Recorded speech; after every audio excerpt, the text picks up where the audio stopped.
We're going to begin 4 or 5 lessons on Moses. And Moses is an archetype for the deliverance that God offers to people trapped in sin. And so the first thing I want to talk with you, we're going to talk about his call. We're going to talk about the deliverance. We're going to talk about his leadership.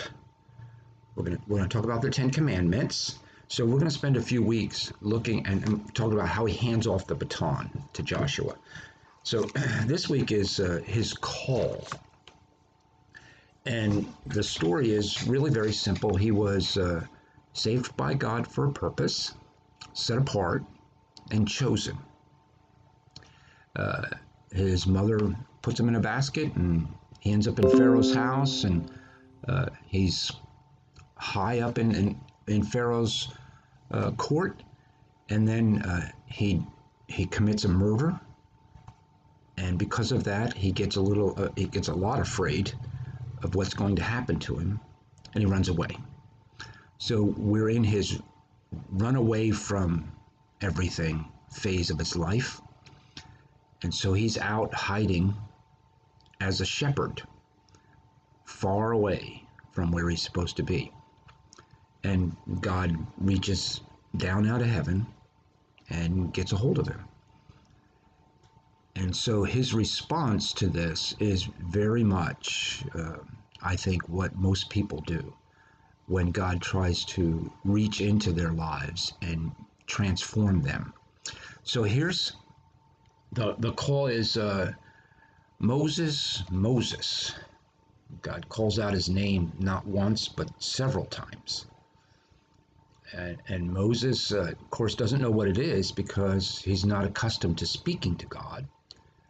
And then when he realizes that it is God, and God tells him what he wants him to do, I want you to deliver my people from Pharaoh, he realizes he's got to go back and face his fears.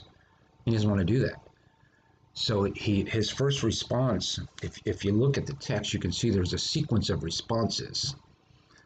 And the first one is about himself. He tries to convince God that he's not worthy. Who am I that you would call me?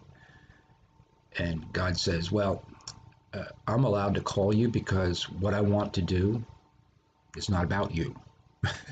It's bigger than that. And so he begins to try to help Moses to understand that he needs to get out of his own way here so that God can do what God wants to do. And the second thing he says, he tries to put it off like Teflon. He tries to put it off onto the people. He says, well, suppose they don't listen to me. Suppose they don't want to listen. And God says the same thing. Well, that's not up to you. You just do what you're told.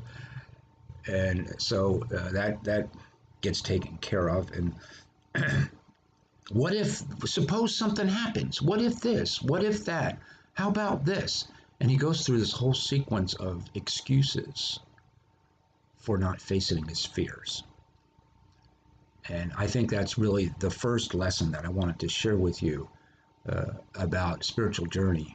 As we look at Moses, it's very, very important that we face our fears, and that we do that because, especially our deepest fears, because if we don't turn and face those, they're always kind of residing within us, waiting to rear their heads. And